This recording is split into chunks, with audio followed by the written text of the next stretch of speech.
আমিরে জামাত প্রথম দিনই তিনি ইনসাল্ট করেছেন। আপনারা জানেন বিভিন্ন জরিপ প্রকাশ হয়। 9 ডিসেম্বর যেদিন তারা দুইজন বসেছিলেন, সেদিন প্রথম আলোতে একটা জরিপ প্রকাশ হয়েছিল। সেই জরিপ আপনারা দেখেছেন। এই দিন বসার পরে আলোচনা শুরুতেই জামাতের আমির মোহতারাম তিনি আমাদের আমিরকে বললেন যে এই যে এই একটা প্রথম আলোতে একটা জরিপ এসেছে দেখেন। তাহলে এটার অর্থ কি? এটার অর্থ হলো যে তাকে ইনসাল্ট করা, যে আপনাদের তো কোনো পয়েন্টই নাই, মানে জনমতে আপনাদের কোনো কি নাই, কোনো 1%ও নাই, 0.1 মানে 1%-এর শতভাগের 1 ভাগ। তো এটা হলো উনি ইনসাল্ট করে শুরু করেছে যাত্রা। সেদিনই মোহতা আমির আমাদেরকে বলেছেন যে তাদের কিন্তু মতলব ভালো নয়, তারা হয়তো আমাদেরকে সাথে বেইনসাফি করবে।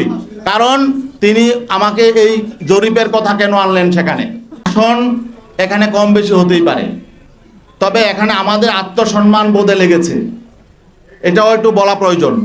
আসন সমঝোতায় সর্বপ্রথম আলোচনা শুরু হয়েছে 2 আমিরের, ডিসেম্বরের 9 তারিখ আমিরে জামাত এবং আমাদের ইসলামী আন্দোলনের আমির পীর সাহেব চরমরাই দুইজন একান্তে বসেছিলেন। যেহেতু আপনি প্রশ্নটা করেছেন, এটা আসতে আমি এদিকে যেতে চাই নাই। প্রথম দিনই তিনি ইনসাল্ট করেছেন। আপনারা জানেন বিভিন্ন জরিপ প্রকাশ হয়। 9 ডিসেম্বর যেদিন তারা দুইজন বসেছিলেন, সেদিন প্রথম আলোতে একটা জরিপ প্রকাশ হয়েছিল। সেই জরিপ আপনারা দেখেছেন। সেই জরিপে প্রকাশ হয়েছিল যে বিএনপিকে চায় 65% মানুষ, জামাতে ইসলামকে চায় 25% মানুষ, আর সেখানে ইসলামী আন্দোলনেরও ছিল একটা, সেটা হলো 0.1% মানুষ। ঠিক আছে, ওই দিন বসার পরে আলোচনা শুরুতেই জামাতের আমির মোহতারাম তিনি আমাদের আমিরকে বললেন যে এই যে এই একটা প্রথম আলোতে একটা জরিপ এসেছে দেখেন। তাহলে এটার অর্থ কি? এটার অর্থ হলো যে তাকে ইনসাল্ট করা, যে আপনাদের তো কোনো পয়েন্টই নাই, মানে জনমতে আপনাদের কোনো কি নাই, কোনো 1%ও নাই, 0.1 মানে 1%-এর শতভাগের 1 ভাগ। তো এটা হলো উনি ইনসাল্ট করে শুরু করেছে যাত্রা। সেদিনই মোহতা আমির আমাদেরকে বলেছেন যে তাদের কিন্তু মতলব ভালো নয়, তারা হয়তো আমাদেরকে সাথে বেইনসাফি করবে। কারণ তিনি আমাকে এই জরিপের কথা কেন আনলেন সেখানে। পরে আমরা দেখলাম শেষ পর্যন্ত তারাই জরিপের মধ্যেই ছিল। এবং সর্বশেষ মিটিং যখন আমার সঙ্গে হয়, ডক্টর আব্দুল্লাহ মোহাম্মদ তাহের সাহেব তিনিও বললেন যে আপনাদেরকে অনেক আসন দেওয়া হয়ে গেছে, জরিপে তো আপনাদের এত নাই। তখন তিনি আমার দেশের একটা জরিপের কথা সেদিন আনলেন। আপনারা জানেন আমার দেশেও একটা জরিপ প্রকাশ হয়েছিল এবং সেটা হয়তো তারাই করেছে। যাই হোক, জরিপ কারা করে এটা আপনারাও জানেন। এগুলো পেইড এজেন্সি থাকে, এনজিও থাকে, টাকা দিয়া করা হয়। যাই হোক, তো এখানে ওই জরিপের ফলাফলটা রেজাল্টটা কী ছিল, যে সেখানে বিএনপিকে চায় 34% মানুষ, জামাতকে চায় 33% মানুষ, এনসিপিকে চায় 7% আর ইসলামী আন্দোলনকে চায় হইল 3% মানুষ। আচ্ছা বলেন দেখি, জামাতকে যদি 33% মানুষ চায়, এনসিপিকে যদি 7% মানুষ চায়, তো 40% হয়ে যায়। আর বিএনপি চায় 34%, বিএনপিকে চায়, তাহলে তো বিএনপির থেকেও এখন যদি এনসিপি তাদের সঙ্গে আছে, বিএনপির চেয়ে 6% ভোট তাদের বেড়ে গেছে। এখন তাহলে আমাদের কি আর এখানে অবস্থান থাকে? এখন তখন যখন তারা বলে জরিপে তো তা আসলে আপনাদের তেমন অবস্থান নেই, তো এখন তাহলে বোঝা গেল যে তারা যে আসন দিয়েছে এটা অনুগ্রহ করে দিয়েছে। তা আমরা তো কারো অনুগ্রহের পাত্র হয়ে রাজনীতি করতে চাই না।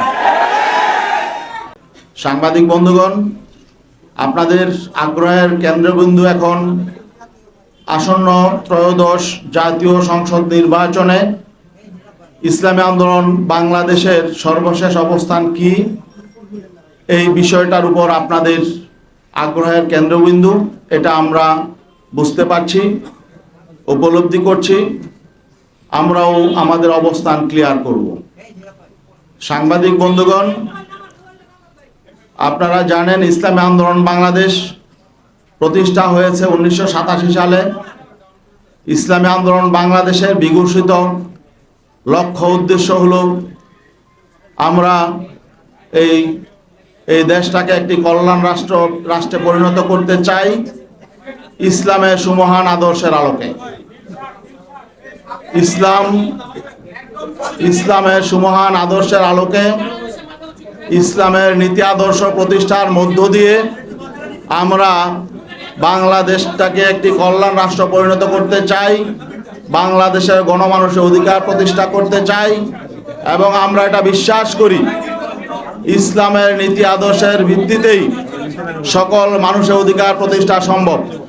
এবং শুধু মুসলমান নয়, অমুসলিম জাতি ধর্ম বর্ণ নির্বিশেষে সকলের অধিকার নিশ্চিত করার জন্যে ইসলামই একমাত্র উপযুক্ত আদর্শ এবং ইসলাম এ যুগেও বাস্তবায়িত হলে সকলের অধিকার সুনিশ্চিত হবে, ইনসাফ প্রতিষ্ঠা হবে, সুবিচার প্রতিষ্ঠা হবে, ন্যায় প্রতিষ্ঠা হবে।